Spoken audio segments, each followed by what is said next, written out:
Est-ce que tu suis les préceptes et les commandements? Le conseil, voilà comment on connaît celui qui a le Saint-Esprit. Mes frères et sœurs, vous allez dans beaucoup d'églises. Un envoyé de Dieu ne peut pas prêcher la parole et faire de mauvaises œuvres. Le Saint-Esprit n'habite pas dans un corps souillé.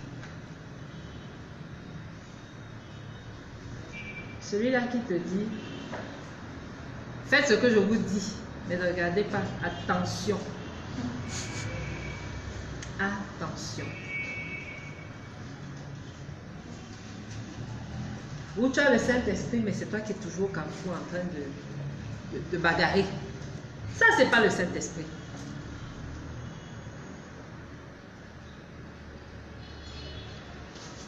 Allons un peu dans... Attendez, je dis ça. 1 Jean 4, à partir du verset 1. Bien-aimés, n'ajoutez pas foi à tout esprit, mais éprouvez les esprits pour savoir s'ils sont de Dieu, car plusieurs faux prophètes sont venus dans le monde. Reconnaissez à ceci l'Esprit de Dieu. Tout esprit qui confesse Jésus-Christ venu en chair est de Dieu, et tout esprit qui ne confesse pas Jésus-Christ n'est pas de Dieu. C'est celui de l'Antéchrist, dont vous avez appris la venue et qui maintenant est déjà dans le monde. Tout esprit n'est pas de Dieu. Toute vision n'est pas de Dieu. Même les voix que vous suivez souvent là. Le Saint-Esprit m'a dit que c'est déjà devenu la mode. Hein. Tout le monde, le Saint-Esprit m'a dit, le Saint-Esprit m'a dit. Mais attention, la Bible nous dit de ne pas prononcer le nom de Dieu en vain. Quand toi tu commences à dire le Saint-Esprit m'a dit alors que ce n'est pas le Saint-Esprit, le diable veut te pousser à pécher.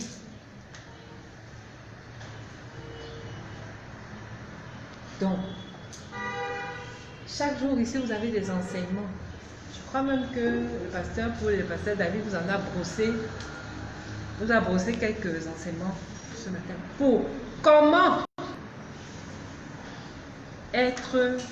croire en Dieu, comment suivre Dieu, etc. Parce que c'est tous ceux qui suivent Dieu, qui croient en Dieu, qui ont le Saint-Esprit. Tu ne peux pas t'asseoir à la maison. Tu n'aimes pas Dieu. Mais tu dis que j'ai le Saint-Esprit. Le Saint-Esprit va sortir d'où? C'est l'Esprit de Dieu. C'est l'Esprit de Dieu. Paul devait avoir le Saint-Esprit, mais tant qu'il persécutait les chrétiens, cela ne se manifestait pas. Jusqu'au moment de la route à Damas, où il a rencontré Dieu. Là, ça s'est manifesté. Beaucoup ici ne sont pas encore sur la route de Damas. Le Saint-Esprit est là, il veut se manifester. Mais tu l'empêches à travers tes œuvres. Donc, il faut commencer à faire de bonnes œuvres. Pourquoi je vous parle de vision?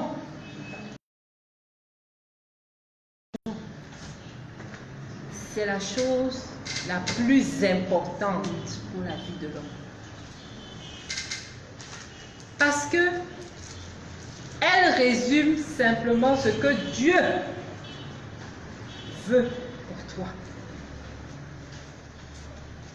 Quand le diable se lève contre toi, il s'attaque à la vision. Il t'empêche de devenir ce que Dieu. Je vous donne un exemple. Le jardin d'Éden. Ève a eu une vision. Parce que c'est une vision, hein. Quand tu vois un serpent atterrir de nulle part, tu peux faire une vision comme ça en étant là. qui lui demande de faire le contraire de ce que Dieu. Peut-être même dans sa tête, elle s'est dit que c'est Dieu. Parce qu'elle ne voyait pas le jardin d'Éden. D'où peut sortir le diable au jardin d'Éden? D'où peut sortir le diable dans une église? C'est comme ça que vous vous posez la question. D'où peut sortir le diable chez un homme de Dieu? Tout le monde se pose cette question. Mais il peut sortir. S'il est sorti du jardin d'Éden, ça veut dire qu'il peut sortir. Et pourquoi le diable est sorti de là? Pour attaquer. Pour que Adam et Ève n'entrent pas dans leur destinée. Même moi qui suis assise là où je vous parle, je suis attaquée. Même Jésus-Christ a été attaqué. La rencontre entre Jésus et Lucifer. Je vais te donner ça, si tu me suis. Jésus a dit non. Jésus très bien son vie. Il savait très bien qu'il allait être sur la croix, on allait le crucifier, il allait flageller, il allait mourir, etc. Il allait ressusciter. En temps normal. Quelqu'un qui aime les convoitises, il allait dire que non, moi, vraiment, l'avenir, il m'intéresse que je te suis. C'est comme ça que beaucoup d'hommes de Dieu font. Maintenant que beaucoup se posent des questions, pourquoi les hommes de Dieu, c'est ça qui se passe? Le diable arrive. Quand tu dis que ton église va devenir avec tes deux personnes, si ton église, viens. Moi, je sais où on va. Il faut que tu puisses aimer Dieu à un point. Je ne sais même pas. Pour dire non, je ne te suis pas. Mais, pour cela, il faut être sage. Il faut pas éviter le manque. Parce que si toi, homme de Dieu, tu es dans le manque, tu es capable de suivre n'importe qui. Parce que quand le bébé va pleurer à la maison et la femme va demander, tu vas faire comment? Première chose, tu vas dire que c'est lui qui envoie la personne là. Moi, je suis. Pourtant, non. Il y a même fait que le diable envoie pour détruire. C'est avec l'argent. Oh, homme de Dieu, ils viennent encore avec.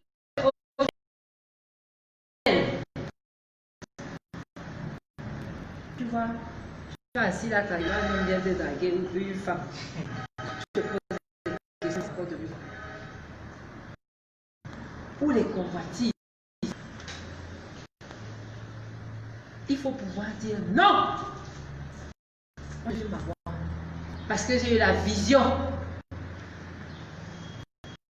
Ce qui a rendu Jésus comme ce que nous connaissons, c'est qu'il était fait dans la vision. Il a été tenté de nombreuses fois, mais il n'a pas succombé. Parce qu'il savait qu'après tout cela, je serai où? Que faire de moi? C'est donc ça. Quelle vision? La vision, c'est pour les leaders. C'est pour ceux qui veulent réussir leur vie. On ne réussit pas sa vie, c'est vraiment avec le rêve, avec la vision. Habakkuk 2:2.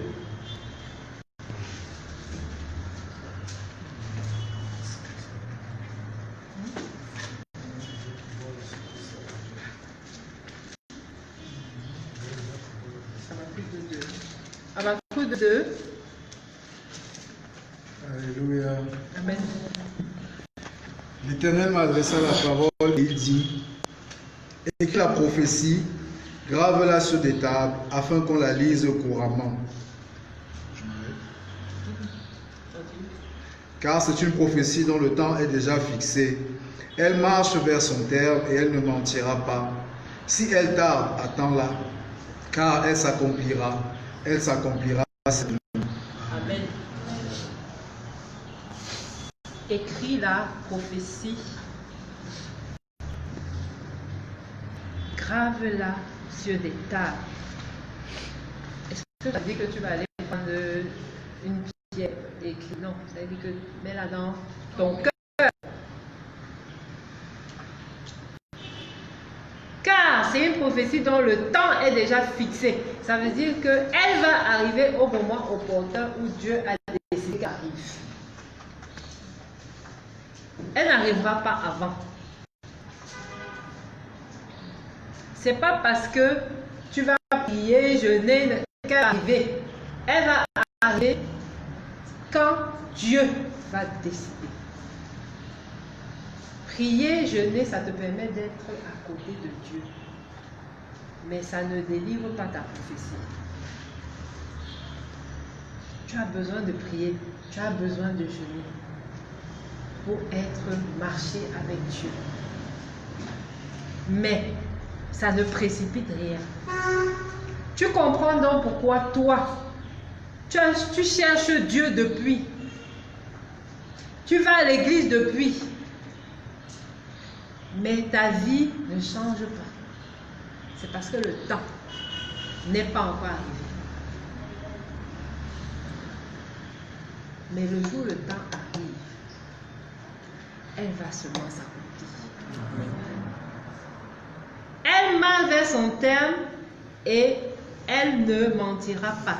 Si elle tarde, attends-la, car elle s'accomplira certainement. 2 fois elle s'accomplira quand on insiste sur un terme. Qu'est-ce que ça veut dire? Ça veut dire qu'il n'y a rien à faire, elle va s'accomplir.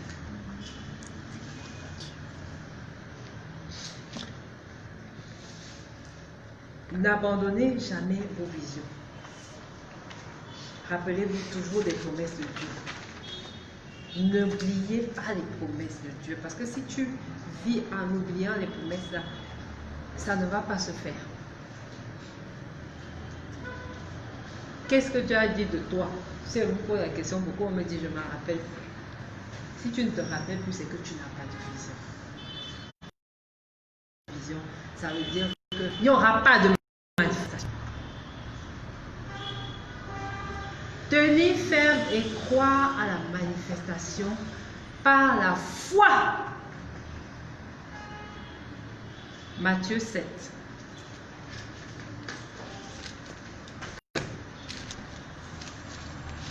Un homme de foi, qu'est-ce que c'est?